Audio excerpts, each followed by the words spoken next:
Hey there, eighth graders. How you doing? This is Mr. Garnett Cook. Hope you're all having a good week.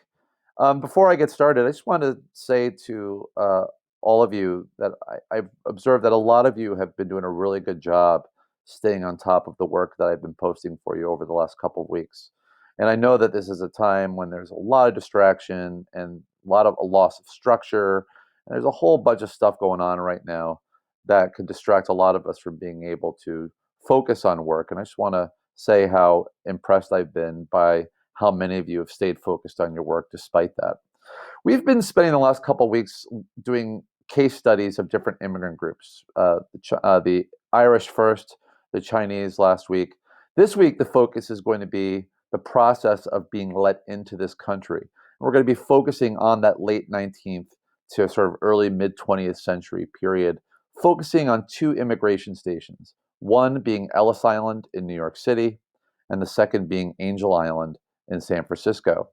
Here's a map that shows you during this time period where people were coming from and how many of them were coming here. And as you can see, the overwhelming majority of immigrants coming to the United States in the late 19th to mid 20th century were coming from Europe.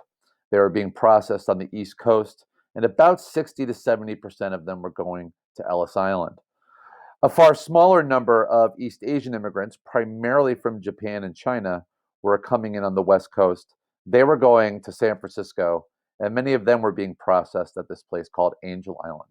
We're going to be focusing on Ellis Island first, and I'm just going to do a quick introduction to Ellis Island. You'll be learning a lot more about it this week.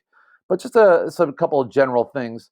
Ellis Island was the main port of entry for most immigrants between 1892 and 1954.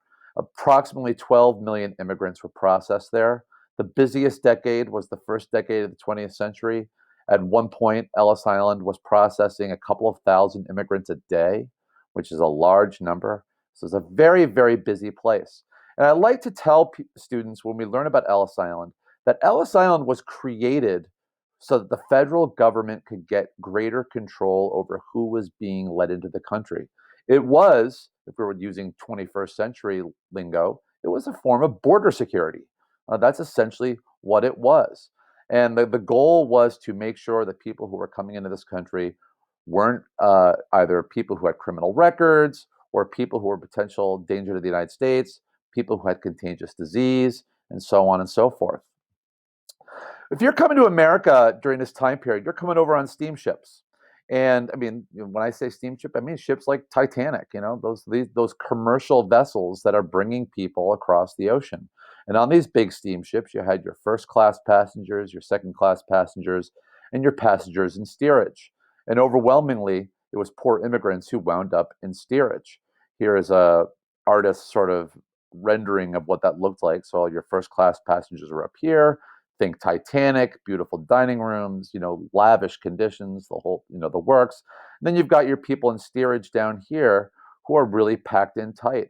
I've read some statistics that there were some ships where 10% of people in steerage died on transatlantic voyages, usually from the transmission of contagious disease. So steerage was rough going. Also, if you were a first or second class passenger coming over during this time period, you didn't go to places like Ellis Island. You were generally let right into the country. So the rich could get in, and it was generally the poor who had to go to Ellis Island. And if you were going to Ellis Island, you would first have to drop off all your bags in what was called the baggage room.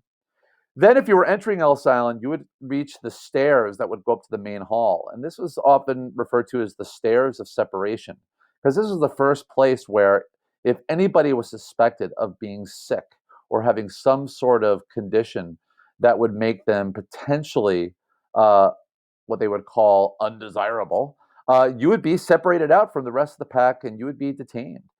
So as soon as you enter the building, you're already being scrutinized by immigration officials. This is a picture of the Great Hall at Ellis Island. It is the central nerve, basically the nerve center of the island. This is where all of the immigrants coming in were processed. And this is an image here of what Ellis Island's Great Hall would have looked like at its peak when people are being processed. So you would go into the Great Hall and you would go through a series of screenings. And the purpose of the screenings was to make sure that you didn't have something about you that would make it so that people would not want you to enter the country. Generally speaking, for most immigrants, the process would take about 3 to 4 hours. Uh, 98% of immigrants who came through Ellis Island were led into the United States. And so once they went through, they would be put on a ferry boat and they'd be taken over to Manhattan or New Jersey or whatever the case may be. But some, because of one reason or another, would be held for a longer period of time. Some immigrants could be held for weeks, in very, very rare circumstances, even months. You would go through a medical exam. They would be checking your eyes, especially. These exams were very quick.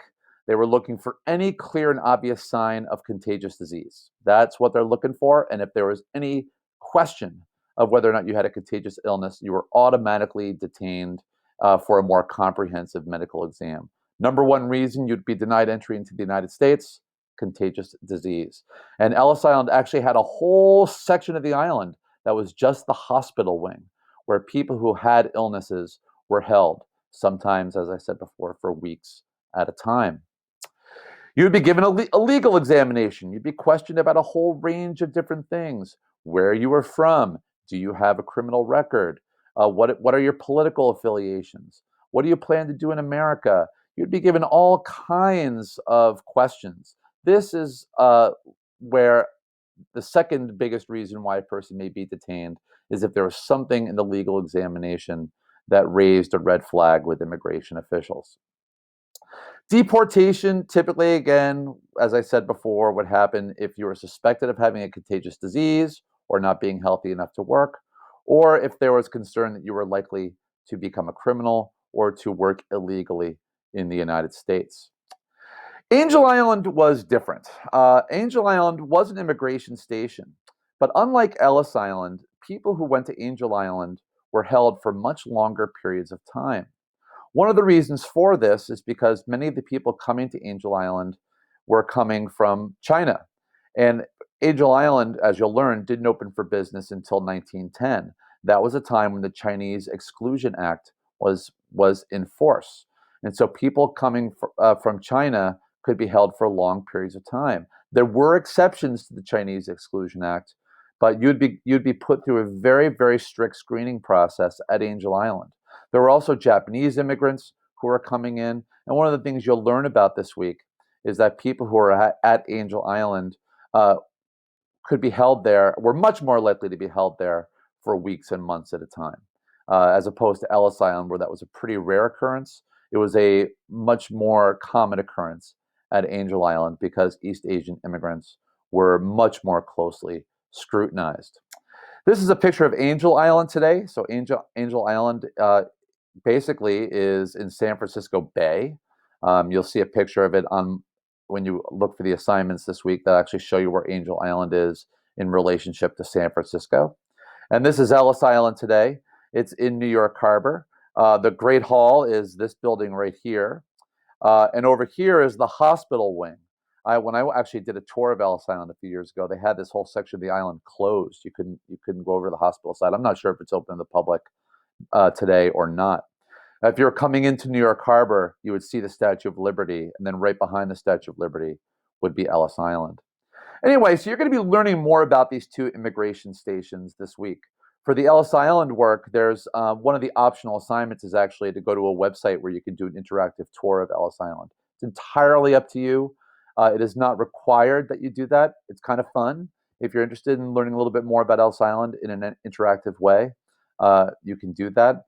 For the Angel Island stuff, there is a reading and then a video, and it's going to be important that you do the reading before you watch the video, because the reading's about Angel Island more broadly. The video focuses on one particular aspect of life at Angel Island, which is some of the poetry that was written by people who were detained there. Anyway, that's the focus of this week's work. If you have any questions for me, please do not hesitate to shoot me an email over Canvas. I will answer it promptly.